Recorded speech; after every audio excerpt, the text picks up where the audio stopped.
Trois Montréalais entreprendront en mai le défi Go Fetch, un périple de 9000 km en kayak jusqu'à la péninsule du Yucatan au Mexique. Julien Granger est l'un des membres du trio et il est en studio avec nous pour nous en parler. Monsieur Granger, bonjour. Bonjour. D'abord, Monsieur Granger, défi Go Fetch. Qu'est-ce que ça signifie précisément? Le fetch en anglais, ça veut dire aller chercher, donc c'est la quête. C'est la quête qu'on va aller chercher. Et puis fetch en français, c'est un terme météorologique qui veut dire l'espace où le vent se déploie sans rencontrer d'obstacles. Fait que c'est un peu le côté poétique où le fetch, c'est un terme qui va nous aider ou qui va nous nourrir tout le long de l'aventure. Puis défi, c'est parce que en même temps que c'est notre propre défi. Mais la façon que ça fonctionne, le concept, c'est que tous ceux qui contribuent à notre projet, ils peuvent nous lancer eux-mêmes leurs défis que nous, on va réaliser. Puis on va élaborer dans quelques minutes. Exactement. Un défi qui est né d'une blague entre amis. Trois chums se lancent un défi, on s'en va. Comment c'est arrivé tout ça? On a voyagé beaucoup chacun de notre côté avant, puis on a fait un voyage de vélo ensemble, puis on savait qu'on voulait faire un autre voyage ensemble. On voulait faire quelque chose de plus gros, puis avec une grosse envergure. Puis finalement, on a regardé le temps qu'on avait, on a regardé où est-ce qu'on voulait aller un peu.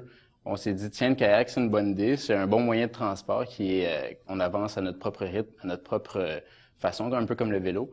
Puis finalement, on s'est rendu compte que c'était faisable. On a parlé du Mexique, ça nous a appelé. Puis au début, c'était un peu une grosse idée comme ça, mais on s'est rendu compte que tiens, c'est vraiment faisable. Puis si on travaille assez fort, puis si on met tout en place, on peut y arriver, puis c'est vraiment faisable. C'est un périple qui va durer combien de temps? Nous, on prévoit de 12 à 15 mois. 12 à 15 mois. Donc, vous allez vivre collé, serré pendant un an et demi, pratiquement. Ça prend un bon trio. Je pourrais pas faire ça avec d'autres mondes que ceux-là. Vous vous êtes déjà testé. De toute façon, vous avez fait un défi vélo il y a quelque temps. C'est ça. On a déjà voyagé en vélo ensemble dans l'ouest du Canada. Puis je pourrais pas faire ça avec d'autres mondes qu'eux. Il faut bien se connaître, il faut avoir une bonne relation les trois ensemble parce que on va vivre des affaires stressantes ou prendre des bonnes décisions. Moi, je parle à Julien Granger, mais il y a deux compères qui sont là. Qui sont-ils? Mes deux collègues Luc Labelle puis Nuka de Jocas, ils sont des vieux amis du secondaire. On se connaît depuis longtemps, on a voyagé ensemble. Puis c'est deux personnes à qui je fais vraiment confiance pour cette aventure-là, évidemment. Quand vous avez discuté ensemble tous les trois, c'est pas une mince affaire, c'est un long parcours. Il y a des dangers, en appréhendez-vous? C'est sûr qu'il y a des dangers, mais c'est pour ça la grosse préparation, c'est pour pouvoir écarter plusieurs dangers. Nous, un des dangers qui nous concernait, c'était la météo. Mais on fait affaire avec un professionnel, un routeur météo qui va nous guider puis qui va nous donner des trucs, puis il va nous dire, il va nous suivre, puis il va nous dire quand arrêter ou quand continuer. Puis parce que c'est pas d'un trait. Donc, non, combien de distance prévoyez-vous parcourir par jour, par exemple, si le temps le veut? Ouais, nous, on prévoit faire 30 km par jour, ce qui est vraiment réalisable. C'est quand même petit parce qu'on veut prendre le temps de faire un bon campement, être un peu avoir du confort, parce qu'on fait ça pendant tellement longtemps. On veut prendre le temps de filmer comme il faut pour pouvoir transmettre nos images, puis pouvoir mettre ça sur Internet le plus possible. On va parler de préparatifs maintenant. Où c'en est?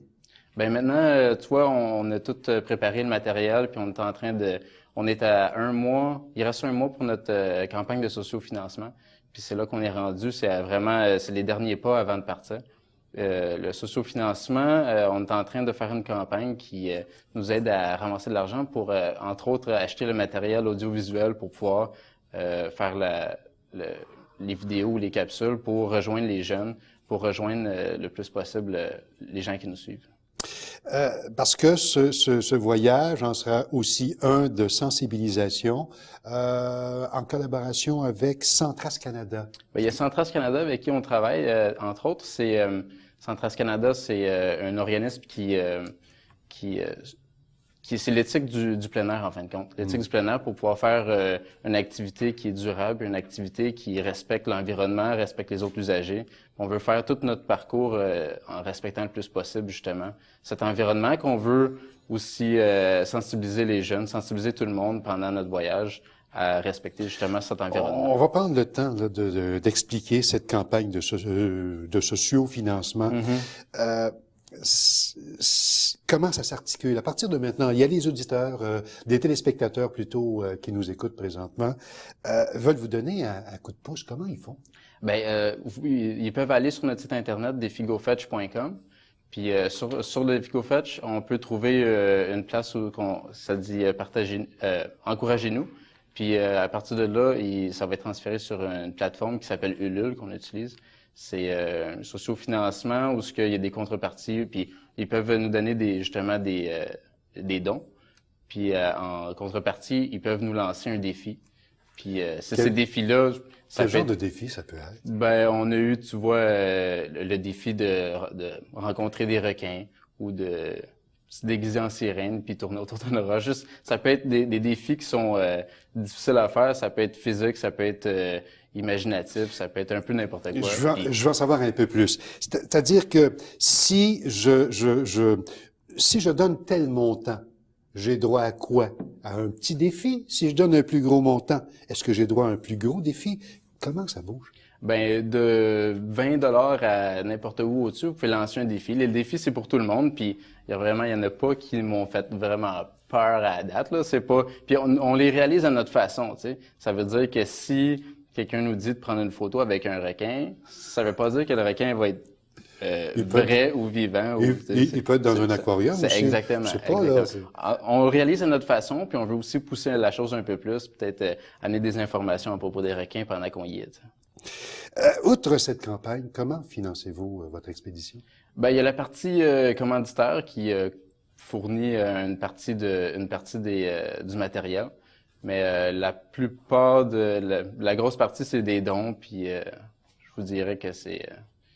Ça avance bien? Ça avance bien, mais on encourage toujours les gens à venir nous lancer des défis. Puis ça va continuer aussi pendant qu'on va être parti, l'histoire des défis puis des dons de sociofinancement. On peut prédire qu'on pourra vous suivre presque au jour le jour sur les réseaux sociaux. Ouais, on va garder ça à jour le plus souvent possible. Puis on va diffuser des photos, diffuser des vidéos d'où est-ce qu'on est rendu, puis qu'est-ce qu'on fait. L'heure du départ, c'est quand? On part le 16 mai.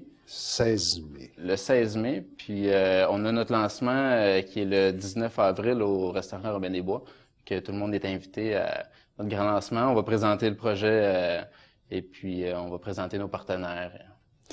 À vous, Julien Granger, et à vos compagnons d'aventure, la meilleure des chances possibles. Merci beaucoup. Après la pause, on s'en va à nos conseils citoyens.